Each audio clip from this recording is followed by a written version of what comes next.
តាមទំនៀមពីបុរាណបើបុគ្គលណាឆ្លៀសវៃ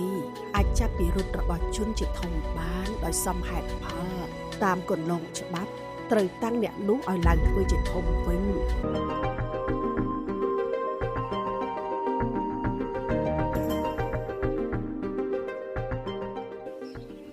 កាលពីដើមឡើយមានសត្វបក្សីចំនួន5ប្រភេទ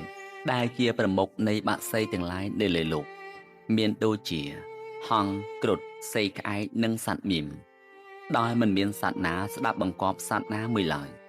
ទោះមានសត្រូវពីសត្វណាមកយាយីក៏ពួកគេមិនអាចការពារនិងសង្គ្រោះគ្នាដែរថ្ងៃមួយពួកបក្សីក៏នាំគ្នាបបួលបក្សីគ្រប់ប្រភេទទាំងអស់មកប្រជុំប្រឹក្សាគ្នាជ្រើសរើសបក្សីណាមួយដែលជាទីគោរពអាចធ្វើជាស្ដេចនៃបក្សីទាំងពួងបានក្នុងចំណោមបក្សីទាំង5នោះគួរតែតែងតាំងសត្វមៀមឲ្យធ្វើជាស្ដេចព្រោះសត្វមៀមជាសត្វអង់អាចមានភ្នែកធំល្អអាចមើលការខុសត្រូវបានច្រើនចម្ពោះមានសម្លេងពីរោះហើយក៏ជាអ្នកឃ្លាវខ្លាផងស្រួលហើយ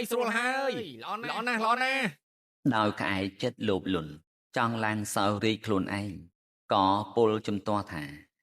សត្វមៀមនេះមានសារជាតិថោកទាបអប្រិយមិនគួរឲ្យមៀមធ្វើជាស្ដេចត្រួតត្រាសុខទុក្ខយើងទាំងអស់គ្នាទេព្រោះមៀមនេះមានមុខក្រញើអាក្រក់ពេកណាស់បើតាមក្បួនចាស់ទុំទំនាយថា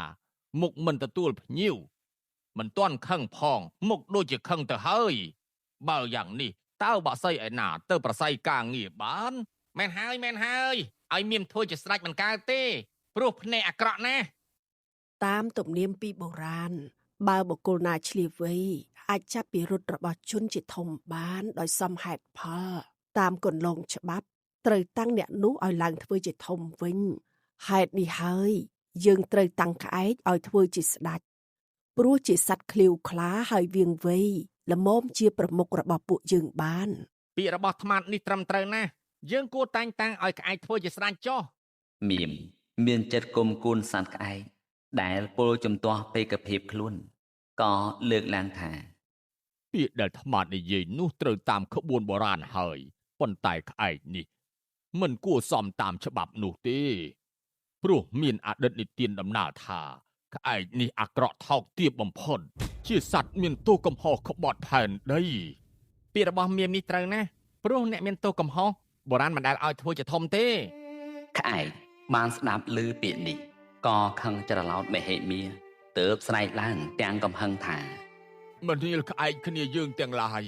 អញវិនិច្ឆ័យហើយព្រោះតែអាមៀមមុខខ្មោចនេះឯង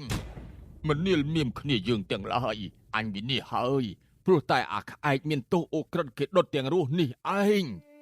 សត្វទាំងពីរពួកនេះក៏ឆ្លោះទាស់តែងប្រជែកគ្នាជាខ្លាំងពួកបក្សីទាំងឡាយនាំគ្នាហើរចេញពីទីប្រជុំនោះចំណែកសត្វក្អែកនិងមៀមក៏ហើរទៅប្រជែកគ្នានៅខាងក្រៅទៀតមានពៀននឹងគ្នារហូតមកដល់ក្នុងកាលឥឡូវនេះឯងកាលដែលសត្វទាំងពីរប្រភេទនេះចេញផុតហើយ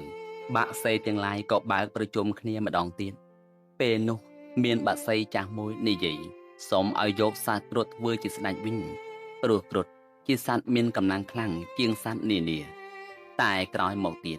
ក៏មានសេះចំណាស់មួយទៀតជាបណ្ឌិតបាននិយាយប្រកាសថាសត្វគ្រុឌមានកម្លាំងខ្លាំងតែជាសត្វខ្វះបញ្ញាសម្បត្តិនិងចរិយាសម្បត្តិបើសត្វហង្សទៅគួរជាង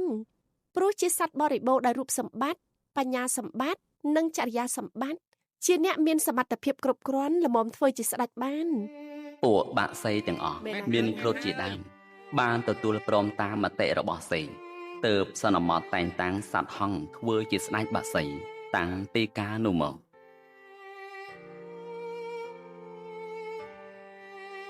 អ្នកលោភលន់ច្រើនមិនសមជាអ្នកដឹកនាំគេទេ